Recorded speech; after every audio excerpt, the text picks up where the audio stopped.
Welcome back to another edition of the Storm Report. David Noblett alongside women's basketball head coach Dorris. Coach, kind of a game of two tales there. Really good game down at Southern Arkansas, and you guys struggled down in Arkansas Monticello. Right. Kind of take us through each of those two games.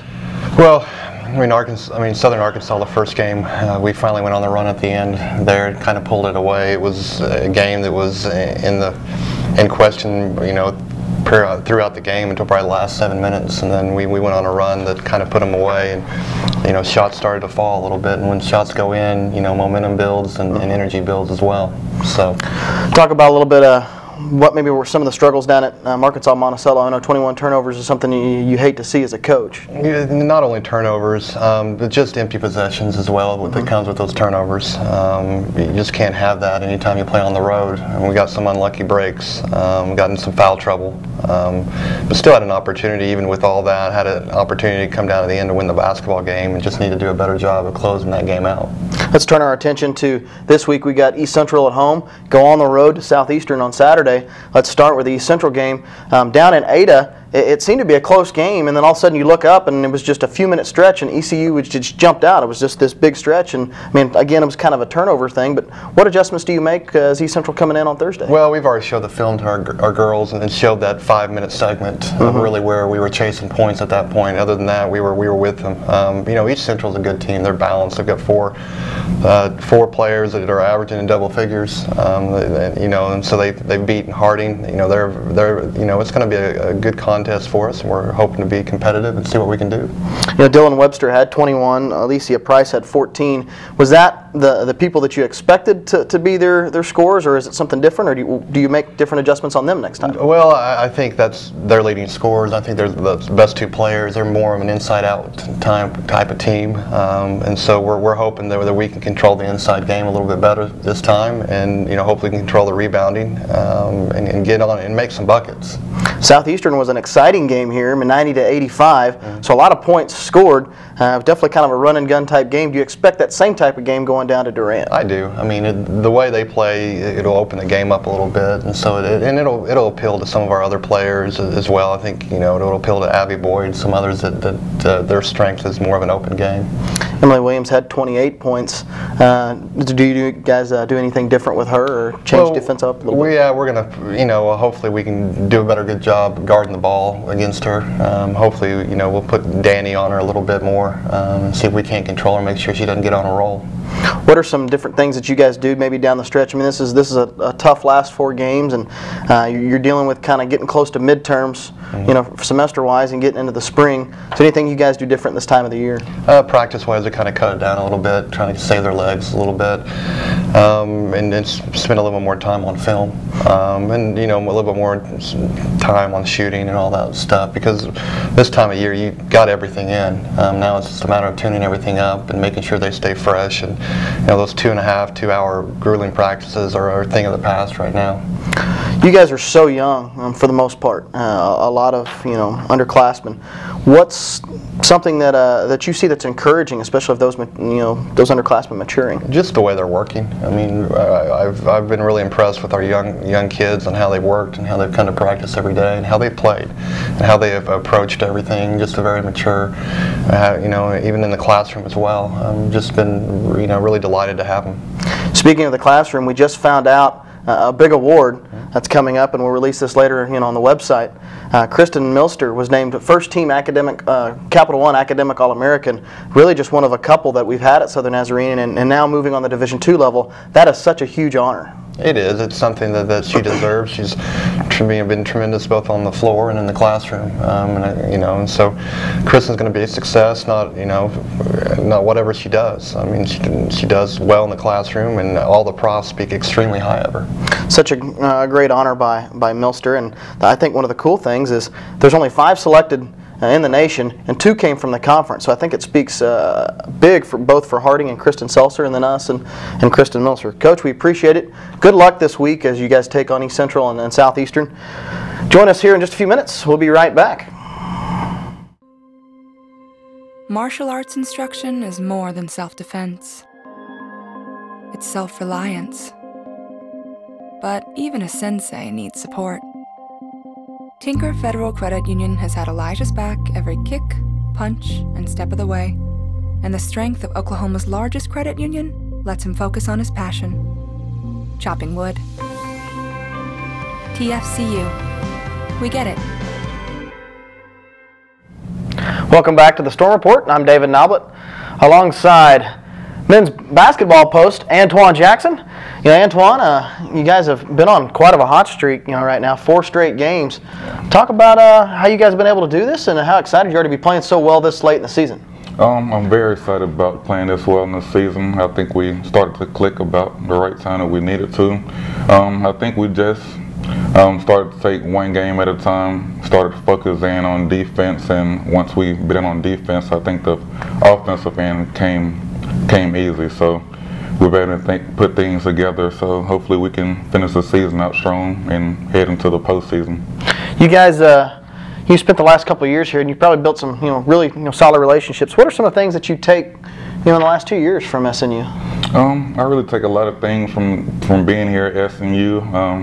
Once I first came here, the people on the campus were really friendly and open-hearted. They accepted us for who we are and made a lot of friends here and stuff like that. But my relationship with Jesus Christ has become stronger, and I think that's the main thing out of all. Do you have a couple of favorite memories, maybe on a road trip or something, jokes or pranks or anything? What are a couple of favorite memories, or even just games? My favorite memory so far, we actually got Bohac to do a few dances on the bus the last road game, so that was pretty cool. What kind of dances did he do? I don't really know the name of it. I really never seen that one before, but it was pretty fun just to see him so excited about the winning streak. How do you see yourself as a player, and what do you think are the types of things that you bring to the table? Myself as a player, of course I'm a senior this year, so I'm one of the vocal leaders on the team this year, so we have a lot of young guys and a lot of new guys, so I have to keep them in line at times. So I think just really being vocal to have people in position and keeping everybody where they need to be at the right time.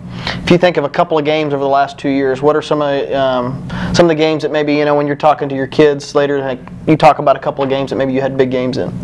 This year I have 2 buzzer beaters, so hopefully that's something I can talk to them about. I had a game winner at Ouachita Baptist, and I also had a game winner last week, tip-in, so at Southern Arkansas, I believe. So hopefully those are 2 games I can bring back and talk to my grandkids and children in the future. What's one of your favorite places to go to on the road in this conference? A favorite place to go to on the road? I would have to say East Central and Southern Arkansas. They have a pretty good crowd there. Some of the things they talk about, like Harding, is just so noisy. And yeah, Harding. I don't know how I forgot Harding, but Harding is probably the #1 place. It is really noisy, hard to hear, and it's pretty good crowd. Big games coming down the stretch. It seems like you guys have got most of everybody hitting on all cylinders. I mean, not just your main scorers, but everybody off the bench. And you guys seem to be, your depth is so much deeper in so many areas this year. Yes, sir. Yeah, even though the guys, we have a lot of new guys and a lot of young guys, I think they came in and filled a great role for us. A lot of people off the bench have John Mosser, who's bringing quality minutes, D'Artagnan Meggs, to come in and also help me in the post. So I think it's their first year here, but they're doing a good job at filling the role. 4 big games left, and then senior night, March 1st. What's it going to take for you guys to get a couple of, actually four wins down the stretch? Togetherness. We have to be as one. Keep playing defense. Just hold each other accountable for our job, and we'll be able to finish the season strong. Hopefully we can win these 4 as also 8 straight. All right, man. Appreciate it. Thanks for joining us. When we come back, we'll talk with head coach Adam Bohac. Being a frontwoman takes confidence, dedication, and more than a pinch of swagger. Lucky for Kim, she has Tinker Federal Credit Union on rhythm guitar. And with our mobile app helping keep her checking account in tune, she can focus on what's important. Nailing that next solo. TFCU. We get it. Welcome back to the Storm Report. David Noblett alongside men's head basketball coach Adam Bohac. Coach, you guys are on one heck of a roll right now. First time that you guys have won 4 straight since November of 2011. How have you guys been able to be so successful here lately? Yeah, I think we're improving a little bit, David. Snuck a couple out on the road last week, and previous to that had 2 good efforts at home. So it's fun to come out on the good end of a couple of those. Talk about this last week, and I think part of the reason why you guys have done so well is you've been able to win a couple of close ball games. Winning big down at Southern Arkansas, had kind of trailed a little bit here and there. We're down 56-53. Garrett hits that the Antwone, and then you guys tie it up, and then picked up a couple of steals and got a good bucket follow-up by Antwone. And so that was a heck of a basketball game down at Southern Arkansas. Yeah, it really was. They made more baskets than us, and typically on the road when that happens, it's hard to win. So I was really proud of our guys for finding a way and just making just one more play than they did and coming out on the good side. That seemed kind of like a little bit of a weird game, just statistically, but free throws and a couple other different things seem like to be maybe the biggest difference. Yeah, we did a good job of guarding them without fouling, and then we're able to put some pressure on them and get to the free throw line some, and I think that was the difference. And we stayed the course. They had a tremendous crowd, a big promotion going on down there, and did the silent night thing where they're quiet until the 10th point, and they had a tremendous student section, and I thought we kept our cool and kept our poise and really played through a bunch of different factors that come up on the road, and so that was a great win for us. 4th win in a row was at Monticello. Really a tough place to play. It's glad to not see Corey Forge on the other side of that. But talk about the game down at Monticello and how you guys were able to pick up the win down there. It was very similar, David, to the Southern Ark game, and I think most road wins kind of take that look about them where maybe it's not the prettiest basketball, but we really gutted it out, and they have a guy inside that we just could not handle, and the second half, Francisco Huckel had a tremendous half of effort and really brought us some toughness and kind of pulled our group together for the second half, and then he also hit a couple of big shots, and we were able to sneak out of there with the win. Seems like you guys have really buckled down at times, 1, defensively, and 2, just looking for that. I mean, when you guys need a bucket, you're getting it, and it may be from 1 through 9 really on the team. Yeah, you're right. I think we're doing a better job of trusting one another and moving the ball on offense, and it's finding the open guy. And we have a lot of guys that we trust to make those shots and to take those shots, and we feel that anyone open is better than anyone else shooting it when they're guarded. And I think we're starting to buy into that a little bit, and our defense has steadily improved to where it's good enough to at least give us a chance. I hope it takes a couple more steps forward these last 2 weeks, and our rebounding has just barely been good enough to hang in there, so we'll keep working at that. But big stretch coming up. Big games coming up. East Central here on Thursday. You go down to Southeastern on Saturday. That game down in Ada, the last time you two guys played with East Central, it goes into overtime. Carr hits a big shot from there. It's got to be a nice one to get them back here, but probably expect another exciting game. Yeah, I think so. They're really well coached, David, and a very good basketball team, and there's a lot on the line in terms of standings, and this time of the year, it's just every game around the country is so big, and ours Thursday night will be no different. East Central's probably one of the more athletic teams in the conference as far as just raw athletic ability and have so many weapons. Yeah, they really do, and the way they play on offense, they share the ball, and so they take advantage of all their pieces, and they're a tough cover. Southeastern may be a little bit different playing them down there than here. You guys had a big second half against them, probably your most lopsided victory of the year.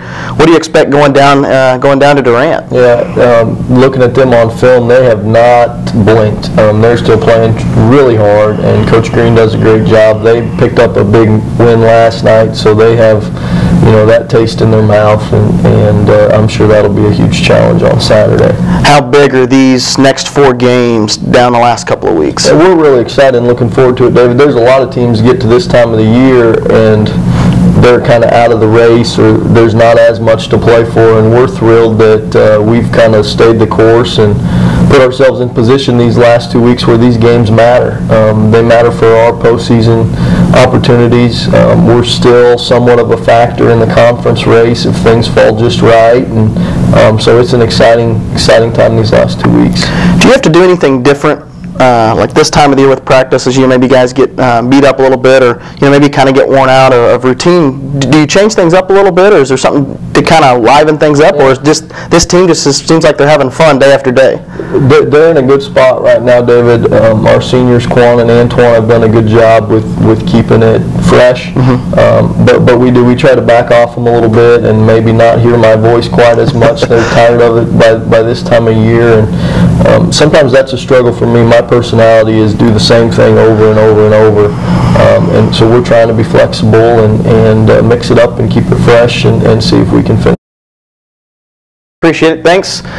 Catch us next week as we preview the Southwestern and Northwestern games, and you can follow us on social media at SNU Athletics.